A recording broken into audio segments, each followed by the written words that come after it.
하나님께서 하나님의 자녀들에게 요구하시는 그 수준은 내가 거룩하니 너희도 거룩하라 말씀이죠. 이것은 불가능 가운데 불가능입니다. 도저히 이룰 수 없는 말씀이죠. 어떻게 하나님의 그 성품인 또 하나님의 속성인 거룩함 가운데서 매일매일 주님과 동행하며 그렇게 될 수 있겠습니까? 그것은 원천적으로 죄가 세상에 들어오기 이전의 상태, 아담이 하나님 앞에 범죄하기 이전의 상태에만 가능했던 일이지요. 그러나 그러한 무리한 요구를 내가 거룩하니 너희도 거룩하라 말씀하신 까닭은 할 수 있기 때문에 그렇습니다. 가능하기 때문에 요구하신 것이죠. 방법은 무엇이냐? 그러면 하나밖에 없습니다. 그 방법은 다른 데서 찾을 길이 없어요. 그 내주하시는 성령 하나님의 능력으로 살라는 것입니다. 그 성령의 능력이 없으면, 성령의 간섭하심이나 도우심이 없다고 한다면 또 이 하나님의 거룩하신 성품에 참여할 수가 없게 되어집니다. 그래서 늘 구원받은 그 이후부터 들림받아 올라갈 그때까지 성도가 계속해서 생각하고 또 몰입하고 집중해야 되는 것은 내 안에서 성령께서 나를 어떻게 여기실 것인가 생각하는 것입니다.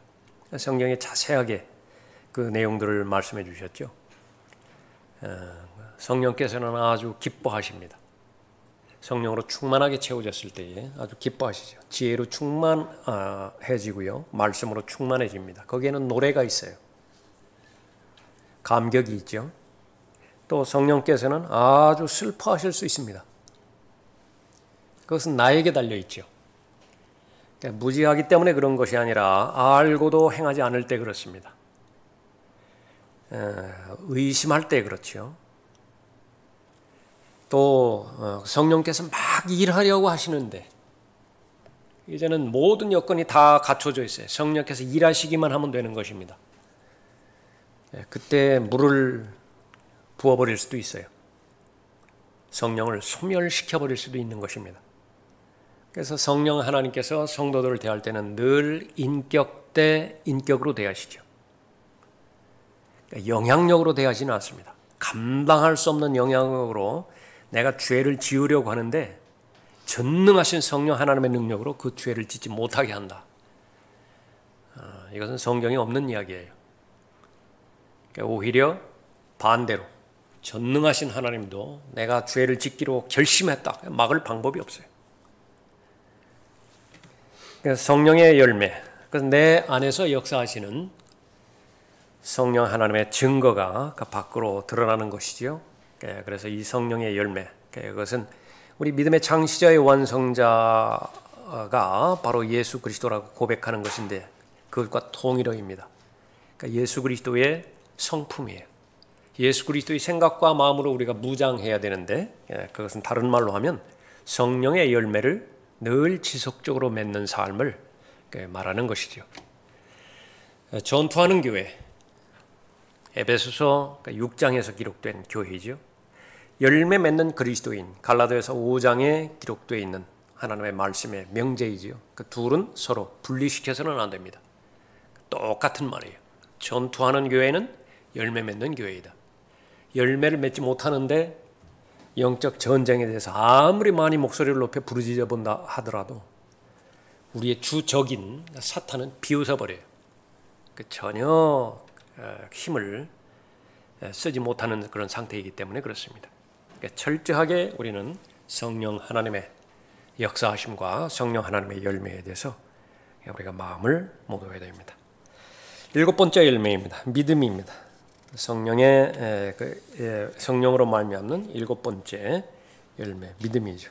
성경은 끊임없이 보는 것으로 행하지 않는 것을 강조하죠. 그것은 믿음으로 행하는 삶을 강조하는 것입니다. 우리가 걸어가는 삶을 말하는 것인데 지금까지는 보는 것으로 걸어왔어요. 그러나 이제 증거가 되어지는 것은 보이지 않는 믿음으로 하는 것입니다. 왜냐하면 출발 자체가 믿음으로 살기 때문에 그렇다고 로마서 1장 17절에서 말씀하죠. 의인은 믿음으로 말미암아 산다 말씀하고 있습니다. 그런 믿음이 있어야 하나님과 동행하는 것이 가능하게 되어지는 것인데, 그것은 바로 하나님의 말씀을 들음으로 인해서 그 믿음이 형성되어지죠. 그래서 성령의 열매를 맺는데, 그 가운데 하나가 믿음인데, 그것을 맺기 위해서는 씨 뿌리는 자의 비유에서는 부지런히 씨를 심어야 되고요. 부지런히 씨를 심어야 됩니다. 그러니까 심겨진 씨가 열매를 맺기 위해서는 밭의 상태가 적합해야 되니까 끊임없이 육신에 해당되어지는 열매 맺지 못하게 방해하는 요소들을 제거해야 됩니다. 세상의 일들, 염려들, 특히 돈에 대한 사랑, 이 부분도 아주 강력하게 씨가 열매 맺지 못하게 방해하는 것이기 때문에 제거해야 돼요. 그 모든 부분들을 하나님의 원수인 마귀가, 사탄이 장악하고 있기 때문에 사탄에 대해서도 적극적으로 대적해야 됩니다. 그렇게 잘 준비를 해야 되죠.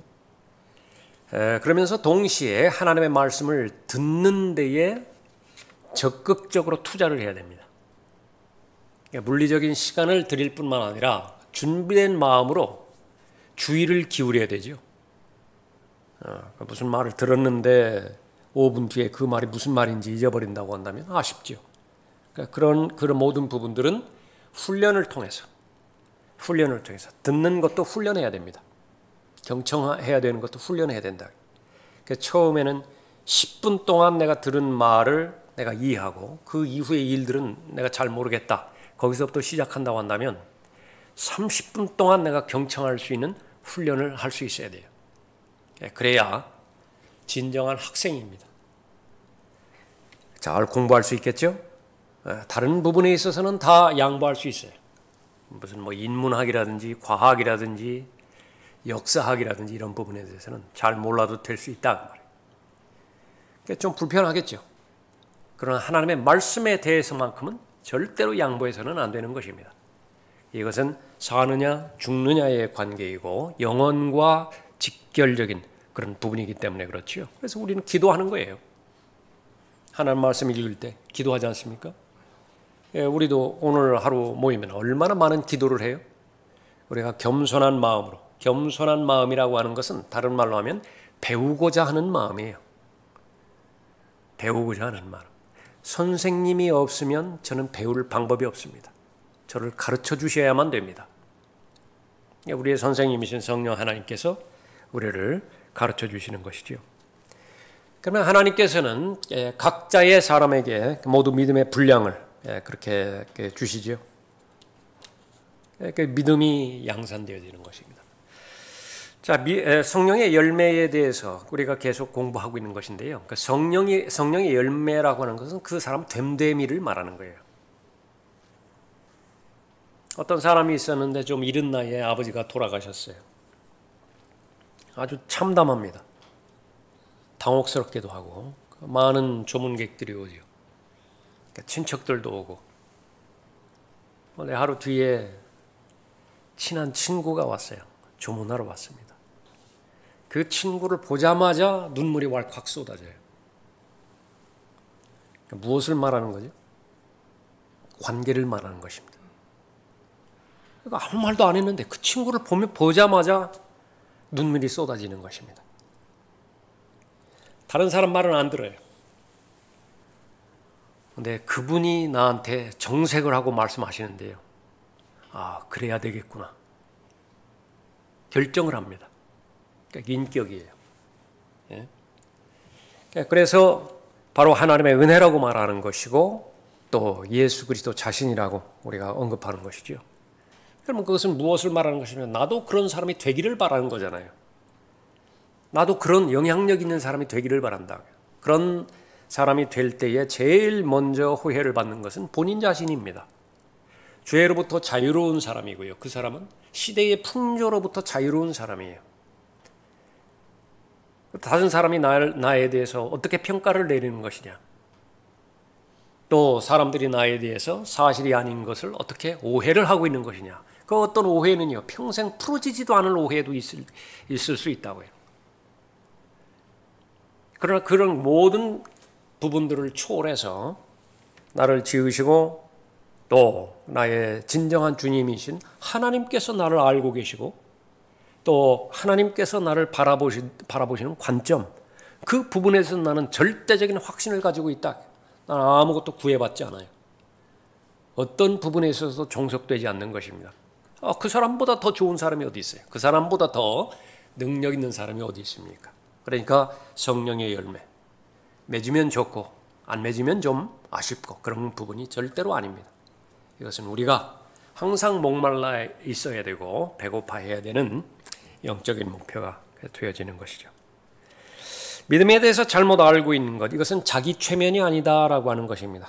적극적 사고방식을 주장하는 사람들, 긍정적 사고방식을 주장하는 사람 모두 다 최면 거는 사람들이에요. 이것은 믿음이 있고 없고 상관이 없습니다. 리플리 증후군 한 예로 그렇게 들을 수 있어요. 한 번 내가 청와대 직원으로 생각해요. 그건 내가 아닌 거 알아요. 그럼에도 불구하고 그렇게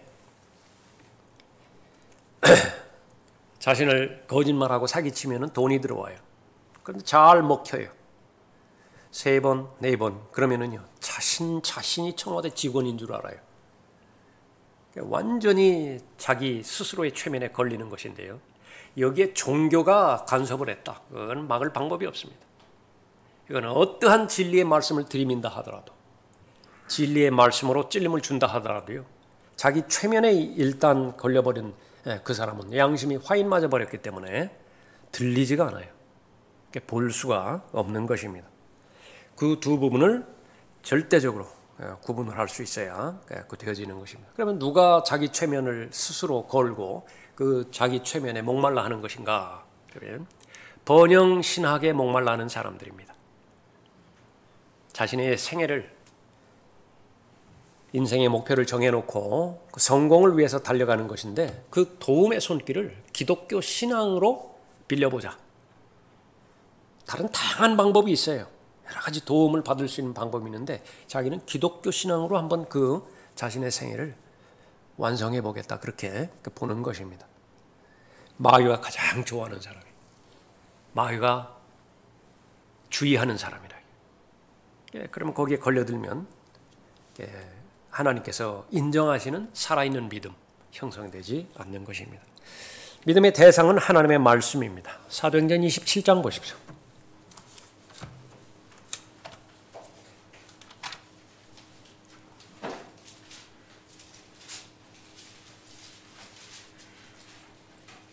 사도행전 27장은 이제 바울이 죄수가 되어서 로마의 카이사 앞에 그렇게 배로 호송되어지는 장면이죠. 엄청난 폭풍을 만납니다. 배가 다 깨져 버렸어요. 예. 먹지도 못합니다. 이제 죽을 일만 남았죠. 그때에 그 바울이 한 말입니다. 21절에 사도행전 27장 21절에 여러 날을 먹지 못한 뒤에 바울이 그들 가운데 서서 말하기를, 바울도 먹지 못했어요. 여러분이 내게 경청하고 크레테를 떠나지 아니하였으면 이와 같은 타격과 손실을 입지 아니하였으리라. 말을 들었어야 됐죠. 바울의 말을. 그러나 이미 늦었어요. 이제 내가 여러분에게 권하는 것은 기운을 내라는 것이라. 여러분 가운데 생명에는 아무런 손상이 없을 것이요 단지 배만 상하게 될 뿐이라. 이 자신감은 어디에서 나오는 거예요? 믿음인데요. 그 다음 절에 23절에 내가 속해 있고 또 내가 섬기는 하나님의 천사가 간밤에 내 곁에 서서 말하기를 바울아 두려워 말라. 내가 반드시 카이사 앞에 서야 하리라. 그러므로 보라, 하나님께서는 너와 함께 항해하는 모든 사람들을 너에게 주셨느니라고 하였느니라. 그러므로 여러분이여 기운을 내라. 나는 하나님을 믿나니. 그 다음이 중요해요. 나는 하나님을 믿나니. 마귀도 믿는다고 그랬어요. 그러나 다른 점은 무엇입니까? 나는 하나님을 믿나니 나에게 말씀하신 그대로 되리라. 나에게 말씀하신 그대로 되리라. 성경이 있지만 다 여러분에게 말씀하신 거 아니에요. 여러분의 믿음이 없다고 한다면 이 성경은 여러분에게 말씀하신 말씀으로 받아들일 수 없는 것입니다. 믿음이 성장한다는 것은 이제 한 말씀부터 시작되는 거예요. 한 말씀부터 나에게 주신 말씀이구나. 그 말씀이 토대가 되어서 그 두 번째 말씀이 이제 나에게 또 주신 말씀으로 되는 것입니다. 자신의 믿음과 결합되는 거예요. 하나님의 말씀이 자신의 믿음과 결합될 때에 비로소 내 믿음이 되는 것입니다. 그리스도인의 고백이 있어야 되죠. 나의 하나님이라고 하는 고백이 있어야 돼요. 나의 하나님이라는 게 나의 하나님. 하나님께서 모든 우주 만물을 창조하셨는데 나의 하나님이라고 고백하는 사람은 드뭅니다. 구원받아야 나의 하나님이라고 고백할 수 있죠. 나의 성경이라고 고백할 수 있어야 돼요. 한글 킹제임스 성경이 여러분의 성경이라고 고백할 수 있어야 됩니다. 어떤 사람이 아버지에 대해서 공격하는데 가만히 넋놓고 있을 사람은 없어요. 안에서 분노가 치밀어듭니다. 그것을 행동으로 옮길 수도 있고 옮기지 않을 수도 있지만 내 마음의 상태가 너무 불편하다고요. 아버지가 욕을 먹는데 마음 편할 사람이 어디 있어요? 하나님에 대한 공격도 마찬가지입니다. 성경에 대한 공격도 마찬가지예요. 그 다음에 나의 교회가 있어야 돼요. 세 가지 고백입니다. 나의 하나님, 나의 성경, 나의 교회. 그러니까 이 세 가지가 비로소 갖춰졌을 때에 그 사람은 본격적으로 성장이 시작됩니다. 성장이. 이것은 씨 뿌리는 자의 비유에 의하면 씨에 해당되어지는 부분이고요. 그 다음에 밭에 해당되어지는 부분이 형성이 되어지고 자라게 하시는 분은 하나님이세요. 내가 아니라. 바로 믿음에 관련된 그런 부분입니다. 나는 하나님을 믿나니 나에게 말씀하신 그대로 되리라 그러죠. 히브리서 11장 보십시오.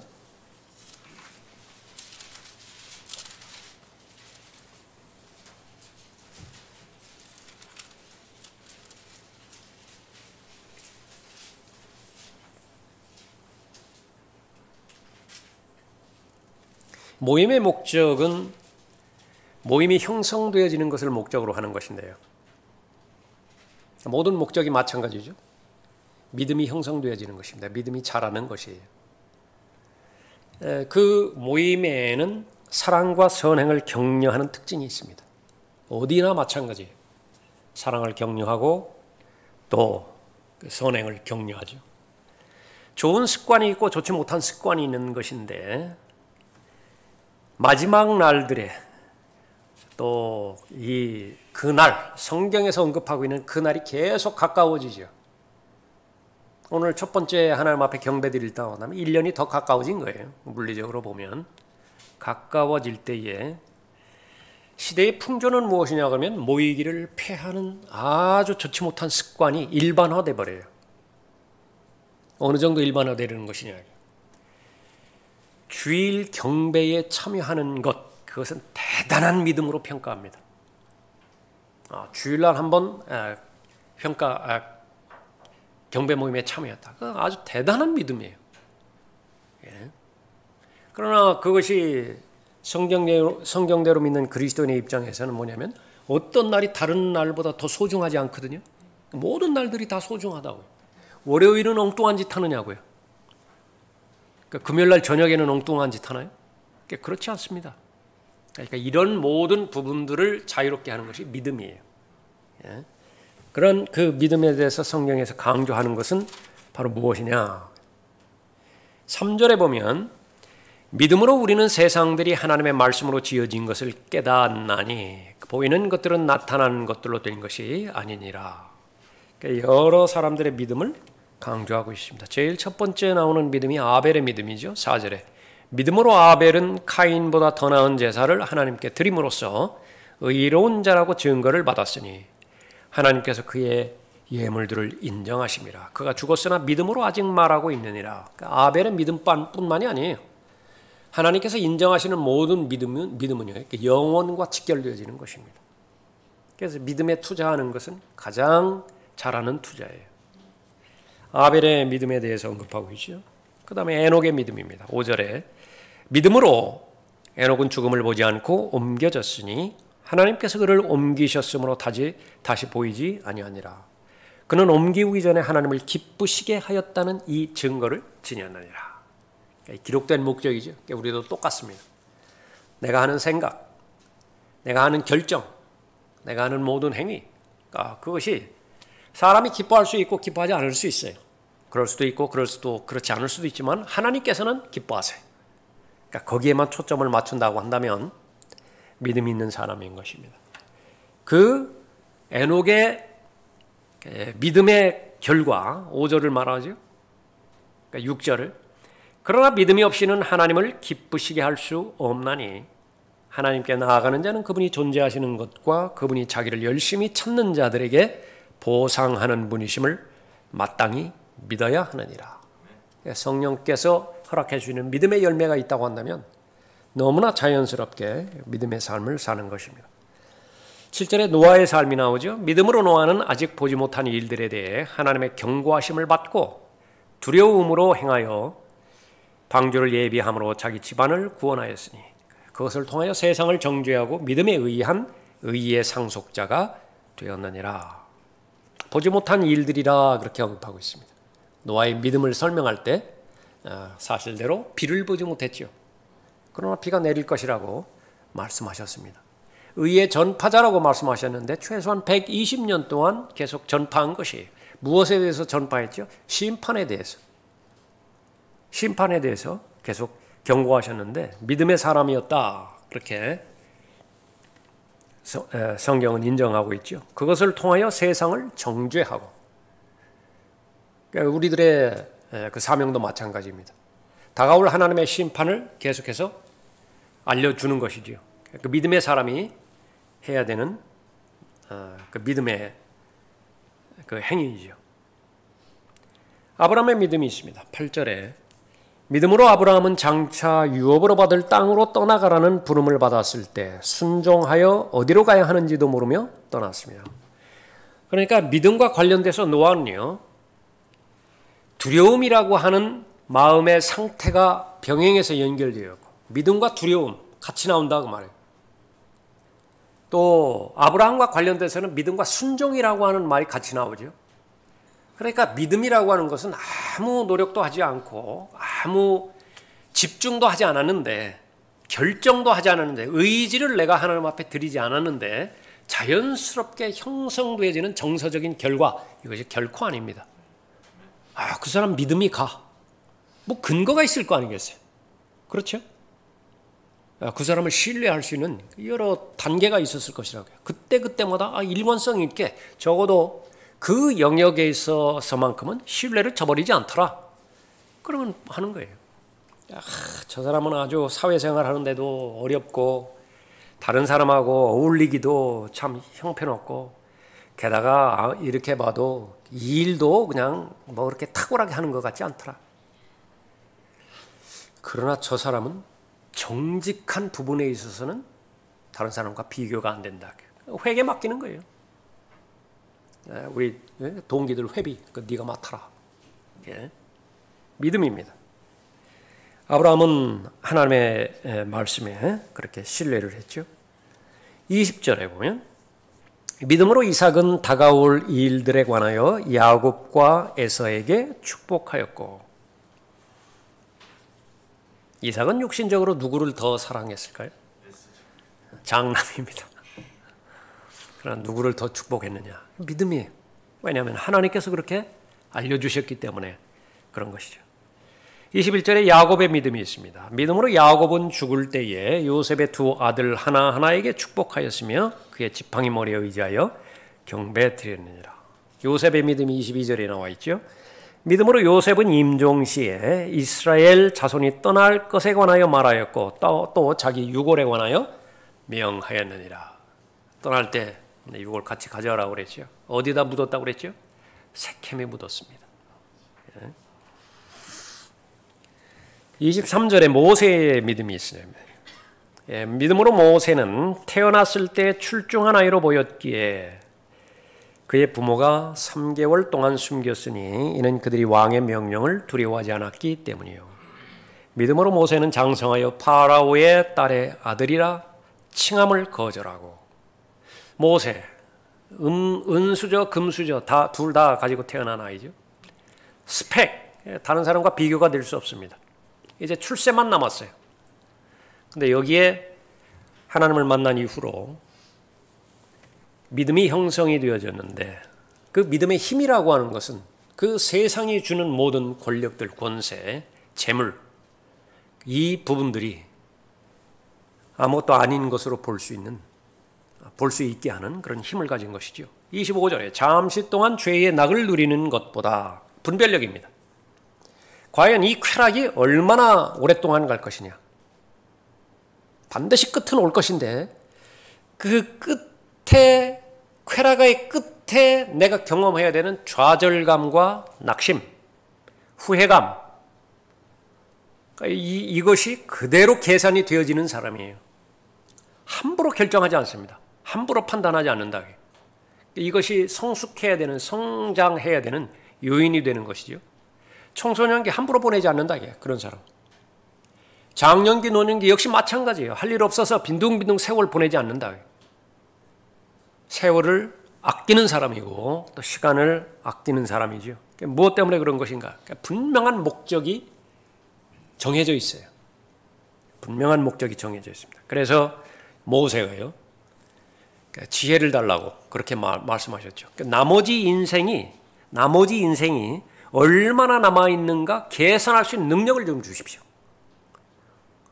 앞으로 10년 동안 내가 살 것인가, 20년 동안 살 것이냐, 그것을 말하는 것이 아니라 내가 6개월을 산다 하더라도, 지금부터 이후에 6개월을 산다 하더라도 하나님을 기쁘시게 해드리는 의미 있는 사건들의 몇 가지나 그 기회가 몇 번이나 나에게 찾아올 것인가, 그것을 계산할 수 있는 지혜를 주십시오. 그걸 가르쳐 주십시오. 그렇게 말씀드리는 거죠. 잠시 동안 죄의 낙을 누리는 것보다 오히려 하나님의 백성과 함께 고난받는 것을 택하였고, 다 안다고 말해요. 모르는 거 아니에요.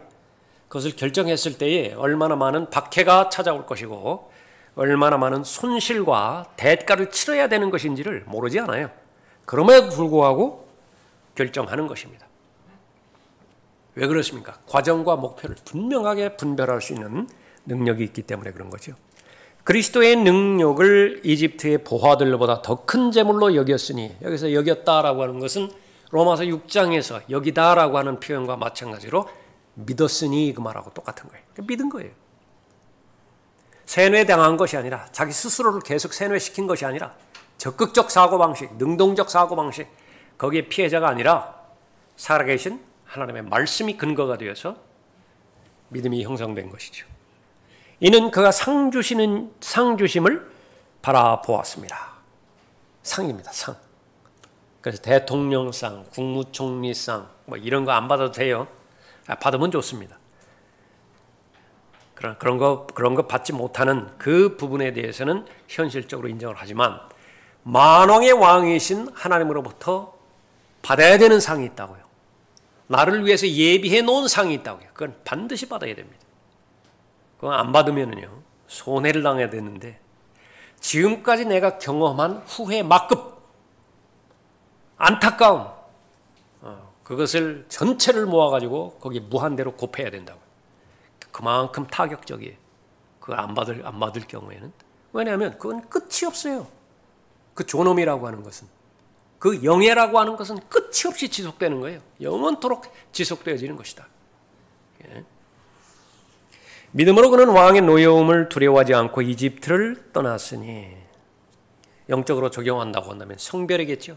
세상을 예표하는 이집트, 이집트의 가치관, 이집트에서 이루어야 되는 목표, 그 부분, 세상과 다르게 살 수 있는 용기를 믿음을 통해서 하나님께서 주신 것이죠. 떠난 거예요. 떠났으니 이는 그가 보이지 않는 분을 보는 것처럼 견디었기 때문이라. 모세의 믿음이 계속 30절까지 그렇게 나와 있고요. 하찮아 보이는 창녀의 믿음도 있습니다. 이런 대단한 사람들, 믿음의 영웅들, 이런 사람들의 믿음만 기록된 것이 아니라 31절에 믿음으로 창녀 라합은 정탐꾼들을 평안히 영접함으로 믿지 아니하는 자들과 더불어 멸망하지 아니하였도다. 아브라함의 믿음이 대단한 믿음이냐? 라합의 믿음이 대단한 믿음이냐? 하나님 보시기에는 똑같은 믿음이에요. 지난 시간에 우리가 살펴봤습니까? 하나님의 그 보상 기준도 불합리하다고요. 내가 보기에 아주 부당하다고요. 하나님의 기준, 나의 것을 가지고 하나님의 진리와 하나님의 기준을 가지고 하나님께서 평가하시는데 누가 거기에 부당하다고 말하겠어요? 은혜로밖에 설명을 할 수가 없는 거죠. 그러면 이런 믿음을 가지고 살았던 삶은 어떠한 삶이었는가? 33절에 보시죠. 그들은 믿음을 통하여 왕국들을 정복하기도 하고 의를 이루기도 하며 약속들을 받기도 하고 사자들의 입을 막기도 하며 불의 세력을 소멸시키기도 하고 칼날을 피하기도 하며 연약함 중에 강하게 되기도 하고 전쟁에서 용맹스럽게 되기도 하며 외적들을 패주시키기도 하고 여자들은 그들의 죽은 자들을 다시 살려받기도 하며 어떤 사람들은 고문을 당하면서도 굳이 면하려 하지 않았으니 이는 그들이 더 좋은 부활을 얻고자 함이라. 믿음의 능력이라고 하는 것은 무엇이냐 그러면 바로 이 강만 건너면 이 터널만 통과하면 그 다음에 무엇이 있다라고 하는 사실을 알 수 있는 능력이죠. 그것을 굳이 면하려고 하지 않는 거예요. 이 강만 지나면 되는 건데 이 터널만 통과하면 되는 것인데 또 어떤 사람들은 잔혹한 조롱과 채찍질의 시련도 받았고 더욱이 결박당하고 감옥에도 갇혔으며 돌로 맞고 톱으로 켜지고 시험을 당하고 칼로 살해되었으며 양의 가죽과 염소의 가죽을 쓴 채 유리하며 궁핍과 고난과 학대를 당했느니라. 두 부분으로 나오죠. 하나는 엄청난 승리예요. 믿음으로 인한 엄청난 승리라고요. 왕국들을 정복했잖아요. 싸움에서 승리했지 않습니까? 그러니까 믿음의 힘이라고요. 또 하나는요. 여러 가지 다양한 박해인데요. 그러니까 믿음을 버리라고, 믿음을 포기하라고, 그 믿음만 배제시키라고. 그럼 편안하게 해주겠다고. 네 소원을 성취시켜주겠다. 그러나 먹히지 않는 것입니다. 어떠한 고난이 온다 하더라도 어려움과 박해가 온다 하더라도 포기하지 않게 하는 내면적인 힘이 믿음의 능력이에요. 둘 다 믿음의 능력이에요. 믿음의 능력이라고. 그러니까 그 두 사람의 경우에 다 세상에 대한 평가는 무엇입니까? 그 다음 절에 보세요. 38절에. 세상은 그들이 살만한 데가 못 되었으므로. 다니엘 같은 경우에는 여러 제국을 거쳐서 거기에 통치자로서의 삶을 살았죠.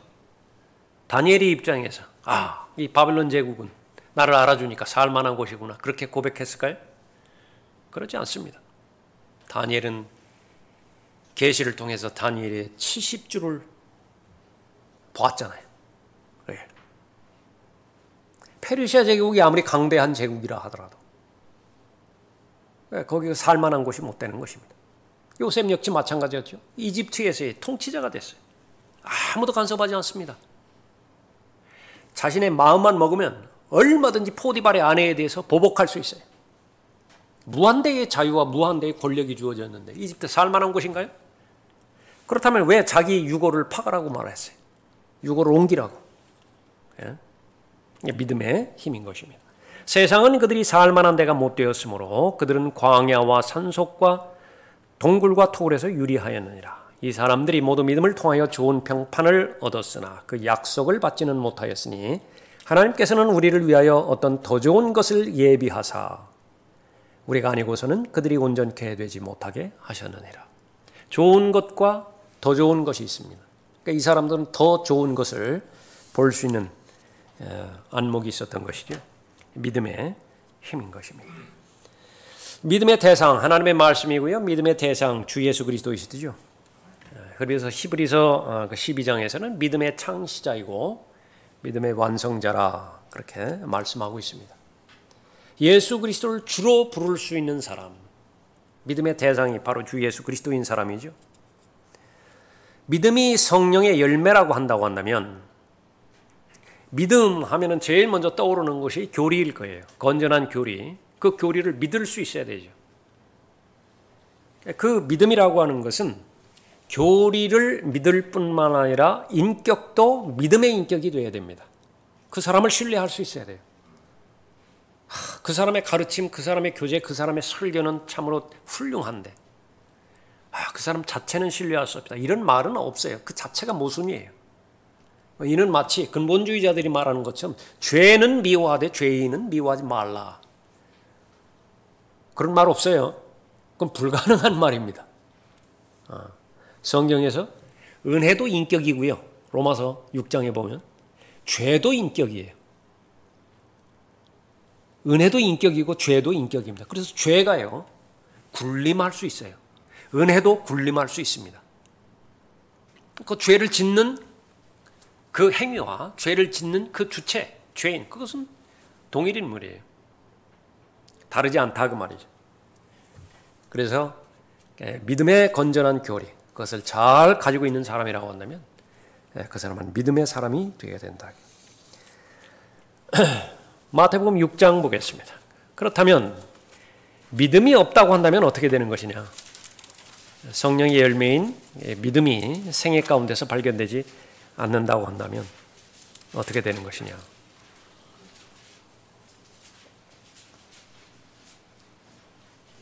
24절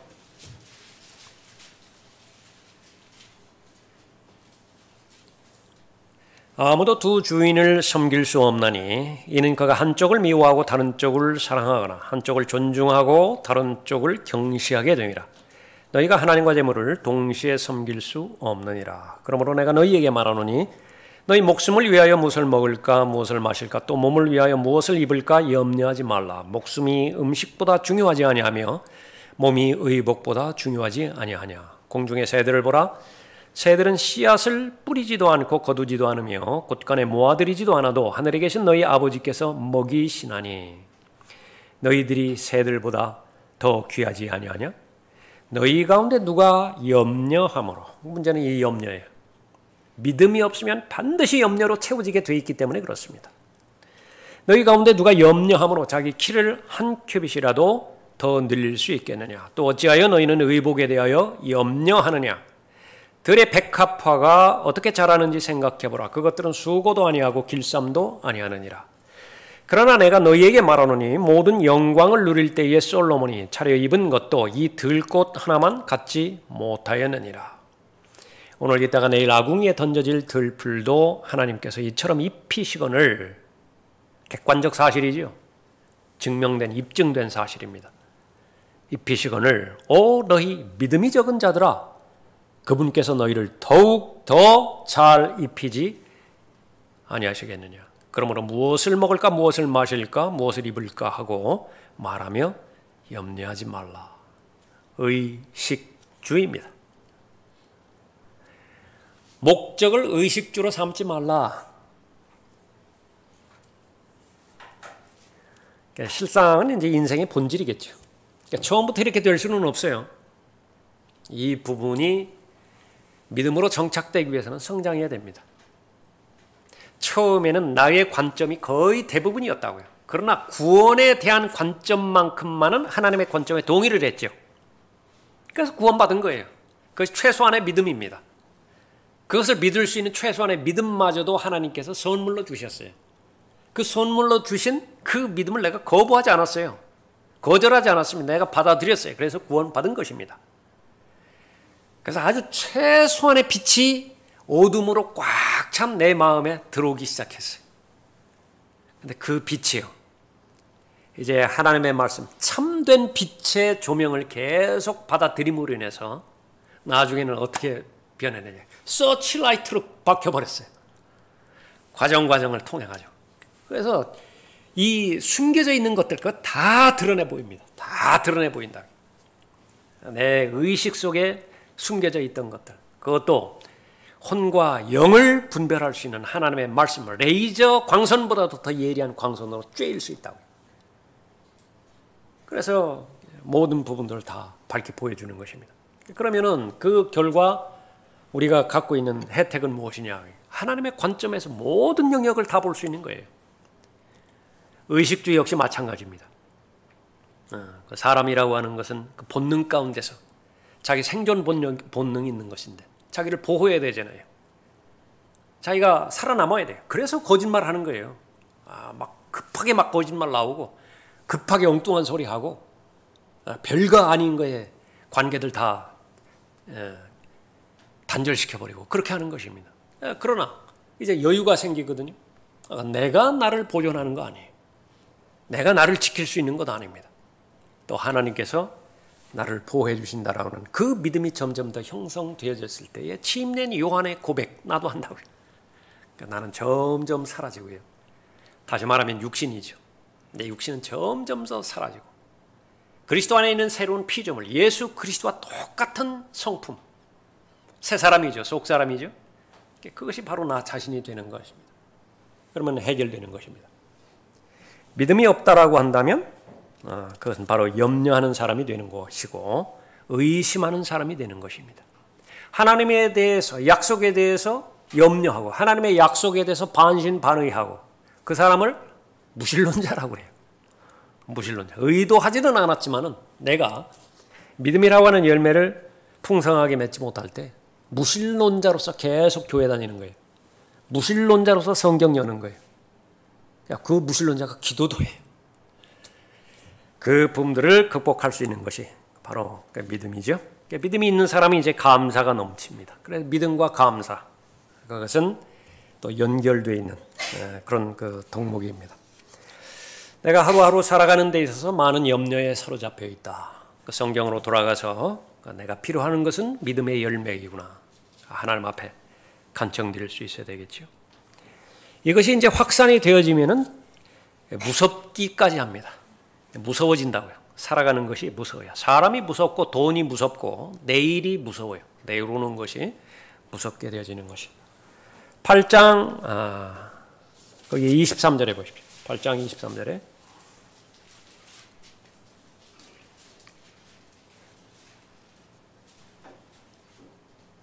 또 주께서 배에 오르시니 제자들이 주를 따르더라. 그런데 보라 바다에 큰 폭풍우가 일어나 그 배가 파도에 덮였으나 주께서는 주무시고 계신지라. 주께서는 주무시고 계신지라. 대조의 상황을 지금 한 절에 기록하고 있죠. 가르침을 주기 위해서예요. 교훈을 주기 위해서라고요. 믿음이 있으면 어떻게 반응했을 것이냐. 성경의 본문에 기록되지 않은 내용이지만 충분히 상상할 수 있습니다. 그러나 제자들은 믿음이 없어요. 믿음이 없을 때에 어떠한 삶의 결과가 오는 것인가. 25절에 제자들이 그에게 다가와서 깨우며 말씀드리기를 주여 우리를 구하여 주옵소서 우리가 죽게 되었나다라고 하니 주께서 그들에게 말씀하시기를 오 너희 믿음이 적은 자들아 어찌하여 두려워하느냐. 믿음이 없으면 두려워하게 되어지는 것입니다.